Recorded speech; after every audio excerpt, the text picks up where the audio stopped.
The damp, suffocating air of the stronghold's dungeon clung to my skin, thick with the metallic stench of my own blood and the impending reality of my execution. I sat in the darkest corner of the cell, my knees drawn tightly to my chest, waiting for the Alpha to deliver the death sentence. Under pack law, striking the Luna was an unforgivable offense, punishable by immediate execution. I had accepted my fate. When Alpha Kaelen finally stepped into the flickering torchlight, his presence was a physical weight that made the very air vibrate. He was supposed to be my executioner, but when he demanded I stand, his steely gray eyes didn't hold the murderous blind rage I had braced myself for. Show me your back, all of it. My hands trembled violently as I let the ruined, blood-soaked fabric of my servant's dress slip from my shoulders. I closed my eyes, waiting for the killing blow. Instead, a deafening, feral snarl ripped through the damp cell. It didn't come from me. It came from him. Kaelen's eyes flashed a brilliant, lethal gold. He wasn't looking at the fresh whip marks his wife, Vespera, had just given me. He was staring at the tapestry of horrors beneath them. The intricate burn marks, the jagged, poorly healed cuts, the systematic torture I had endured in silence for nearly 5 years under his own roof. But it wasn't just the scars that made the Alpha King freeze. Beneath the heavy scent of my blood, another scent drifted upward, like rain over cold ash. The distinct, undeniable scent of a blocked wolf. My wolf. His jaw locked, the realization hitting him like a physical blow. I wasn't just a broken human servant, and his Luna hadn't just tortured a maid. She had spent 5 years meticulously destroying the woman fate had designed for her husband. Who did this to you? And in that singular, breathless moment, looking into the golden eyes of the most dangerous man in the territory, I knew I wasn't going to die. I was going to watch his empire burn. The hot iron pressed against my forearm before I could pull away, and the sickening scent of burning flesh mingled with the cloying, expensive perfume that always clung to Vespera's chambers. I bit down on my tongue hard enough to taste copper, swallowing the scream that clawed at my throat. I refused to give the Luna the satisfaction of hearing me cry out. "Clumsy girl," Vespera said, her voice dripping with venomous, false concern as she casually lifted the heated metal rod. "You really should be more careful when you're styling my hair. What if you had burned me instead?" "Forgive me, my lady," I whispered, keeping my amber gaze fixed firmly on the polished stone floor. Through the ornate vanity mirror, I caught Vespera's reflection. Golden hair cascading in perfect waves, ice blue eyes glittering with something remarkably cold and hungry. To the rest of the Valdrin pack, she was the picture of grace, a Luna who embodied everything a pack could want in their Alpha's mate. Poised, elegant, devoted. But here, alone in these opulent chambers, the mask slipped away to reveal the monster beneath. The fresh burn on my arm throbbed in time with my rapid heartbeat, joining a constellation of scars that mapped nearly 5 years of torment across my skin. "You're forgiven?" Vespera purred, reaching back to pat my cheek with deceptive gentleness. Her manicured fingers lingered just long enough to press agonizingly hard against an old bruise. "Just try not to disappoint me again." The memory came unbidden, as it often did in moments of sharp pain. I was 14 again, crouched in the corner of a small cottage while shadows moved through the darkness outside. My mother's hand was pressed against my mouth, muffling any sound. "Stay quiet, little wolf," she had whispered, her amber eyes, so like my own, bright with terror. "No matter what happens, you survive. Promise me." The rogues had come in the deep hours before dawn, their scents wrong and wild, carrying the stench of madness and blood. My father had shifted immediately, launching toward the door with a snarl that shook the rafters. My mother had followed, white fur erupting across her skin. I had tried to shift for the first time that night. I had felt my wolf surge forward, desperate to protect, to fight, to survive. But the sight of my father's throat being torn open, my mother's agonized howl as she fell, had shattered something fundamental inside me. The transformation had ceased halfway through. Pain exploded through every nerve as my body tried and failed to complete the change. The rogues had left me there among the bodies, assuming I was just another human casualty. For 3 days, I had wandered, half mad with grief, until I collapsed near the walls of Stronghold Valdrin. Greta, the old castle cook, had found me. She recognized the faint scent of wolf beneath the dirt and blood. She smuggled me into the kitchens, fed me, and gave me the only advice that mattered. Shifters who can't shift proper are treated worse than humans who never had a wolf at all. Safer for everyone to think you're just a foundling without the gift. Because a blocked wolf carries a muddled scent, like rain over cold ash. Hiding had been easy. I became a ghost in the kitchens, until Kaelen married Vespera. The incident that sealed my fate had been absurdly simple. Alpha Kaelen had returned early from a border patrol, striding into the kitchens with dust on boots.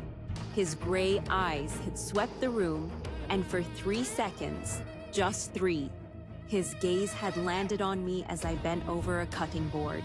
Their eyes had met, and something in his expression had shifted. Recognition, perhaps. Vespera had been standing in the doorway. She witnessed that brief exchange. The next morning, she demanded that the girl with the odd eyes be reassigned as her personal attendant. That was nearly 5 years ago. 5 years of hell. There, Vespera said, admiring herself in the mirror, snapping me back to the present. Adequate work, I suppose. Now fetch my blue gown. The sapphire one. I moved to the wardrobe, each step measured. My wolf, trapped and silent for 10 years, pressed against the cage of my trauma inside my chest. It howled soundlessly, desperate for freedom. But I pushed it down. The world had no place for broken shifters. I had made a promise to my mother. Survive. I pulled the sapphire gown from its hanger, my blank expression firmly in place. I would endure another night. The drums of war had finally silenced along the northern border, leaving Alpha Kaelen with nothing but the weight of victory and the hollowness that always followed battle. 3 weeks ahead of schedule, he guided his warriors back through the mountain passes toward home. Eager to wash the stench of death from his skin, he expected his beautiful, cold wife to greet him. He expected the tedious political dance. What he didn't expect was the scream that echoed through the castle corridors the moment he dismounted in the courtyard. Upstairs, my hands were shaking as I tried to fasten the final clasp on Vespera's sapphire gown. You ruined it, you clumsy, worthless creature. My lady, I can mend it. Her hand was in my hair, yanking my head back with vicious force. Before I could process her words, the first strike of her heavy leather riding whip caught me across the shoulders, tearing through my thin dress and splitting my skin. My hand shot out instinctively, catching Vespera's wrist mid-swing. For one breathless moment, we stared at each other. Vespera, ever the actress, let herself fall. She hit the floor with a theatrical cry, one hand flying to her head. Guards, help, she's attacking me. I didn't fight as rough hands grabbed my arms. What would be the point? The punishment for a servant striking a Luna was death. I caught a glimpse of Greta in the corridor. The old cook's face had gone pale, her weathered hands pressed to her mouth in horror. Alpha, there's been an incident. The girl is in the dungeons awaiting execution. But Alpha, you should see the servant girl before you make your judgment. There are inconsistencies. When Kaelen stepped into my cell, the air shifted. I kept my head down, waiting for the end. Stand up. But when I lifted my head, his gray eyes widened. Recognition hit him. He remembered the kitchen girl from 5 years ago. When I let the ruined dress fall forward, I heard the sharp intake of his breath. Fresh welts crossed over a canvas of older scars, burn marks, deep cuts, the distinctive parallel lines of a whip used meticulously over years. Who would have believed me? I accept my punishment, Alpha. I only ask that my body be burned properly. When he left, I finally allowed myself to break. Tears I'd held back for years spilled down my cheeks. Deep inside my chest, my blocked wolf howled with desperate grief. Tomorrow I would die, but at least tonight, someone had finally seen my scars. Silas descended the dungeon stairs 2 hours before dawn. He unlocked my cell, keeping his distance. The Alpha ordered a healer to examine you, but I wanted to speak with you first. Tell me about these scars. What does it matter? I'll be dead by morning. It matters because I've never known Alpha Kaelen to execute someone without being certain of their guilt. He's looking for a reason to question his own judgment. I looked up at the beta, hope flickering in my chest. If I tell you and nothing changes, I die having betrayed my silence for nothing. But if I stay quiet, I die having never spoken my truth. Which way leads to less regret? The truth always leads to less regret, Silas promised. So I told him everything. The systematic torture, the isolation, the way Vespera silenced witnesses. And then I told him the deepest secret of all. I'm not human, I whispered. I have a wolf, but it's been trapped inside me since I was 14, since the night rogues murdered my parents. Silas's breath caught. A shifter with a blocked wolf was considered defective, treated worse than dirt. But legally, a confirmed wolf gave me rights a human servant didn't possess. It gave me the right to demand an investigation. If the healer can sense your wolf, Silas said urgently, everything changes. Stay here. When the healer arrived, her examination was thorough and conducted in tense silence. Well, Silas demanded. The physical injuries show clear patterns of repeated trauma over years, the older woman reported grimly. And there's something else. This girl has a wolf. It is blocked, trapped behind severe psychological trauma, but it is strong and vital. She is absolutely a shifter. By the time the sun broke over the mountains, Silas had gathered testimonies from terrified servants and the weeping cook, Greta. He brought the mountain of evidence directly to Kaelen's private study. Kaelen listened as his beta laid out the truth. The girl he had condemned to the dungeons was not a traitor. She was a victim of his wife's psychotic cruelty. Bring her to my private chambers, Kaelen ordered, his voice laced with an icy, terrifying calm. When I was brought before him an hour later, washed and dressed in a clean tunic, Kaelen forced himself to truly see me. Show me, he commanded. Show me everything the Luna did to you. I removed the tunic as Kaelen's eyes traced the burn patterns and the whip marks. His wolf surged forward with the snarl that rattled his ribcage. His eyes flashed brilliant gold. I stumbled backward, hitting the wall, my arms coming up to shield my head in a gesture of pure, conditioned terror. I expected violence. I expected pain. That reaction broke something profound in the Alpha's chest. I'm not gonna hurt you, he said, forcing his wolf down, his voice dropping to a gentle, heartbreaking rumble. Elara, look at me. I give you my word, I will never harm you. I peeked through my arms. He wasn't looking at me with pity. He was looking at me with absolute, ferocious protection.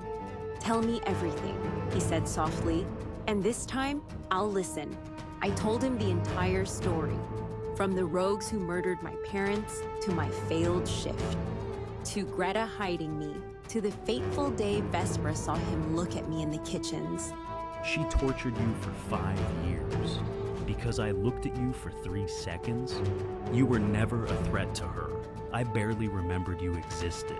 I know, I replied, the truth stinging more than the whip. You're not going to die today. The execution is canceled.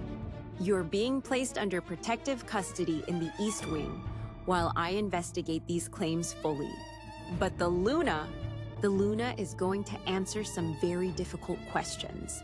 As far as she'll know, this is standard procedure for a pack member with a confirmed wolf. For the next 3 weeks, I lived in a luxurious guest suite.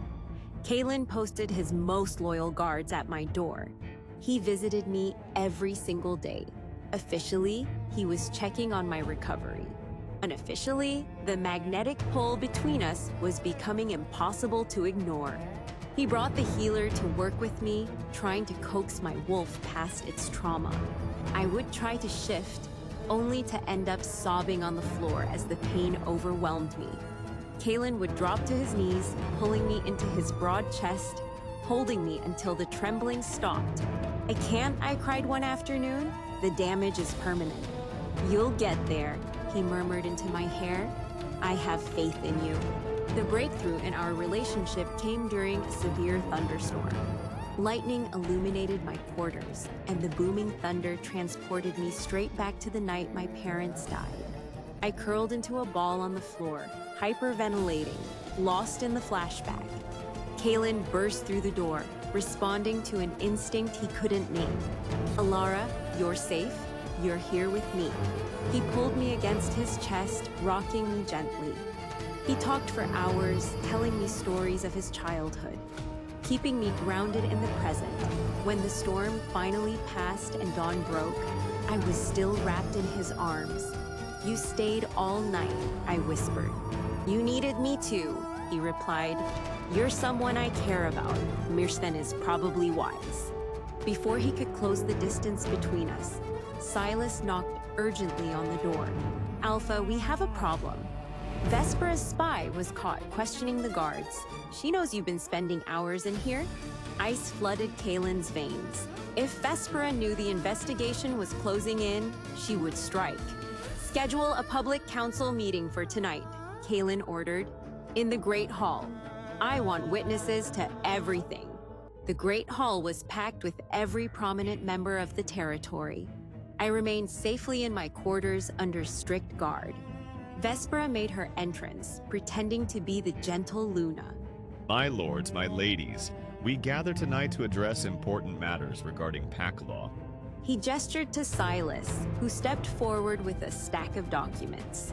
Testimony showing long-term unfair treatment that has lasted for years. Alpha, surely you're not implying... I'm stating facts. How many of your servants have passed away under unexplained circumstances? Vespera's hand drifted to her silver goblet of wine.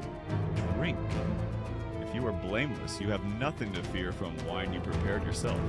I am simply not thirsty. Then you will not object to us having this drink examined.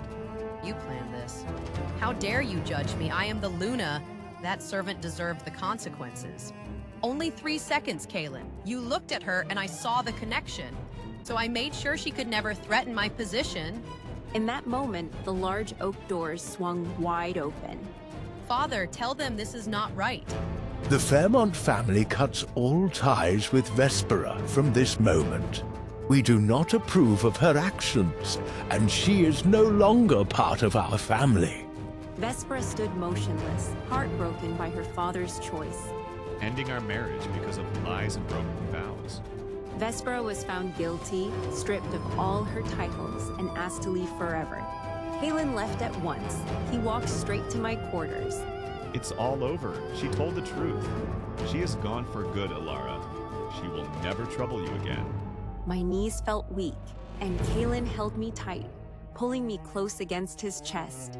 I let out all my pent-up feelings, tears streaming down as the fear faded away. I was safe, and I was free. Weeks passed. With Vespera gone, the physical scars faded under the healer's magic, accelerated by my shifter nature no longer living in constant, paralyzing stress.